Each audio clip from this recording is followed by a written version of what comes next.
Now we are on to reading passage 2, test 4, IELTS 9 student book. So again we'll take 20 minutes from question 14 to 26. We'll read this passage and then try to answer the queries which are being posed on the basis of this passage. So let us start. The passage is about young children's sense of identity.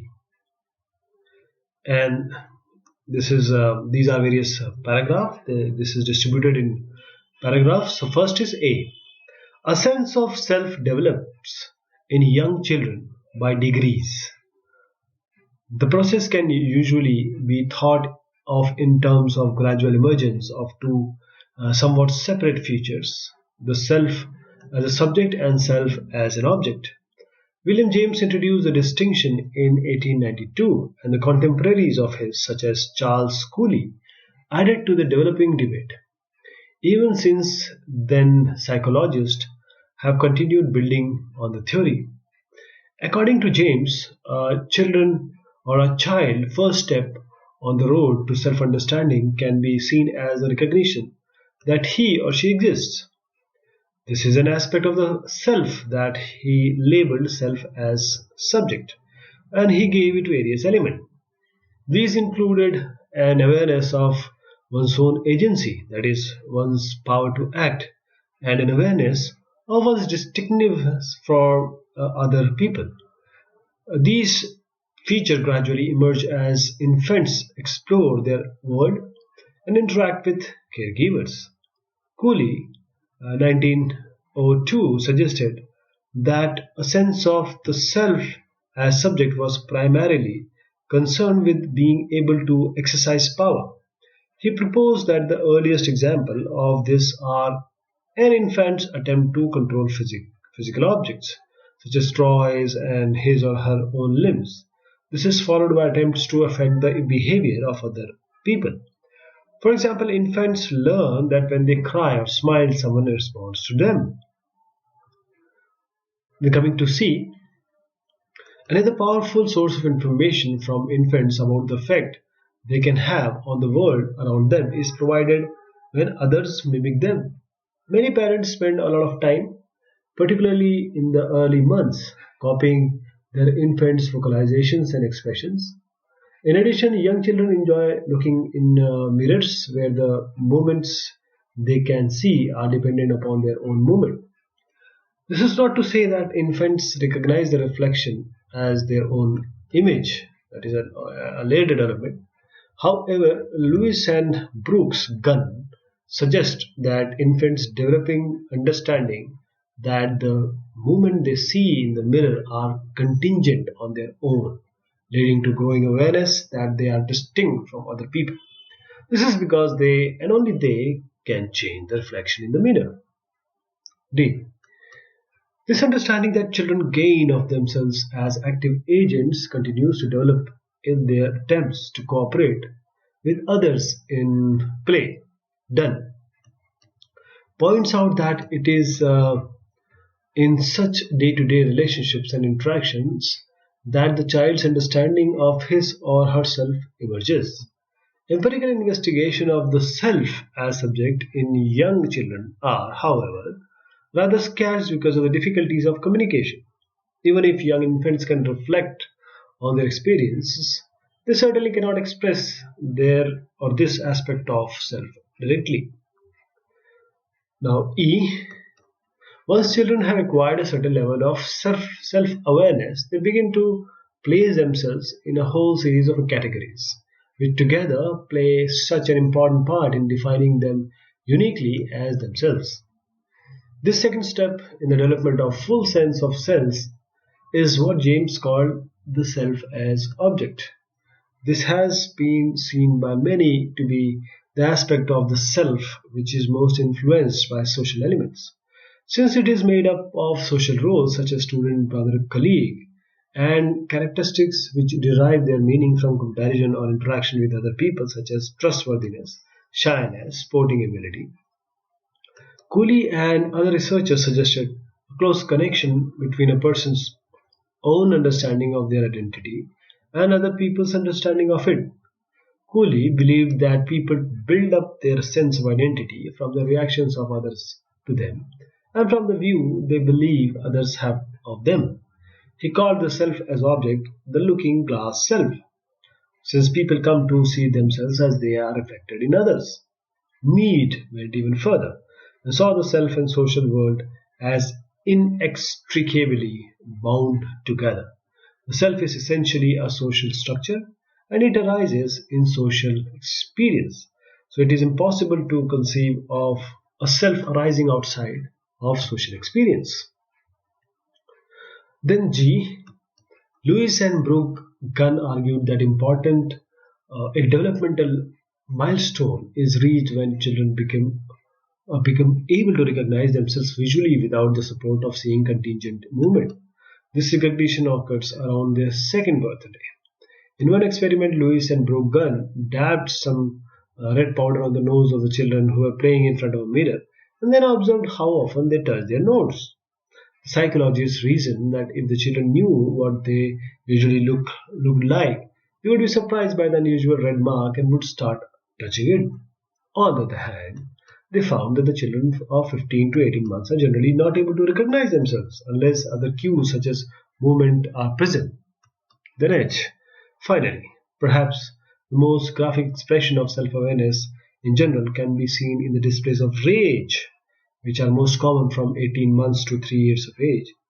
In a longitudinal study of groups of 3 or 4 children, Brosnan found that the intensity of the frustration and anger in their disagreements increased sharply between the ages of 1 to 2 years. Often the children's disagreements involved a struggle over a toy that none of them had played with before or after the tug of war. The children seemed to be disputing ownership rather than wanting to play with it.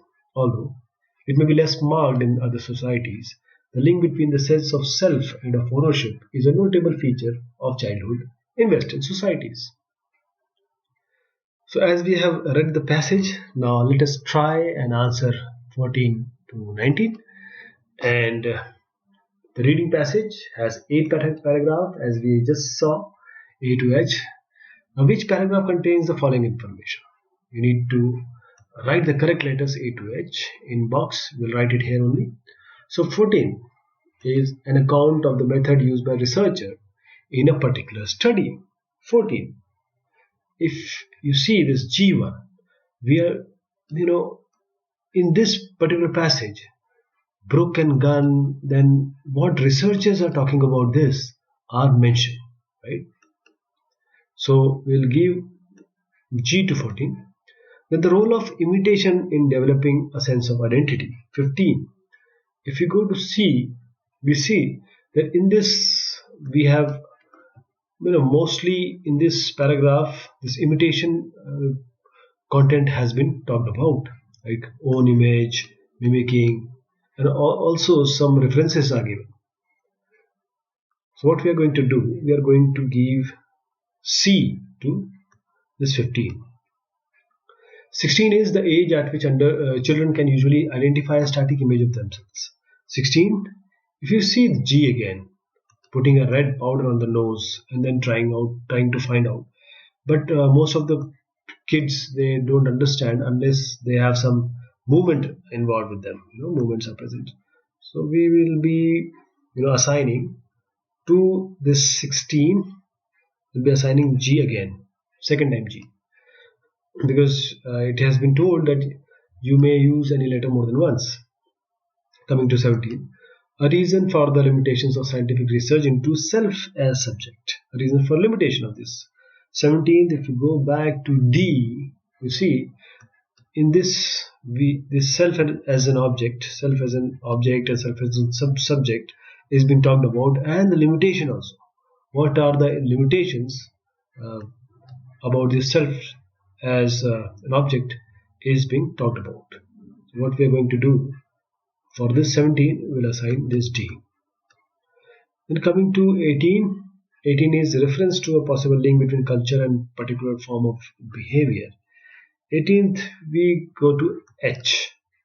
Now this is very true, because in this, what are the societies, what are the cultures, and how it is going to dictate this content, means the link between culture and particular form of behavior, is being clearly talked about. Tug of war. So we'll assign H here. The 19 examples of the wide range of features that contribute to the sense of self as object. Self as object. Again, this is quite easy because in this E, the self as object has been clearly talked about. So in 19 we will assign E. Now question 20 to 23. Look at the following findings 20 to 23 and list the researcher below. Match each finding with the correct researcher or researchers and write the correct letter. We are going to write it here only. So the 20th is a sense of identity can never be formed without relations with other people. This is D.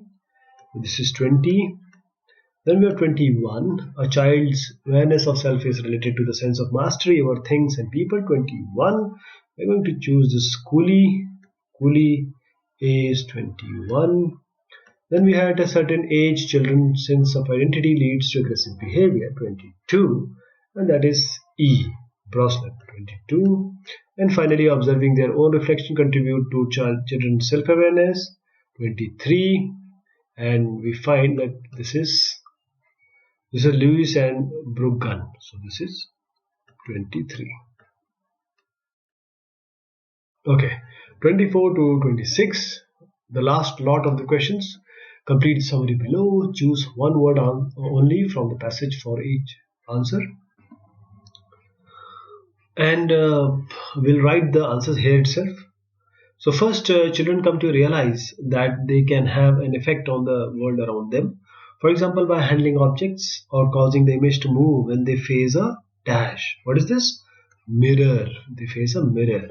This aspect of self-awareness is difficult to research directly because of dash problem, that is communication problem.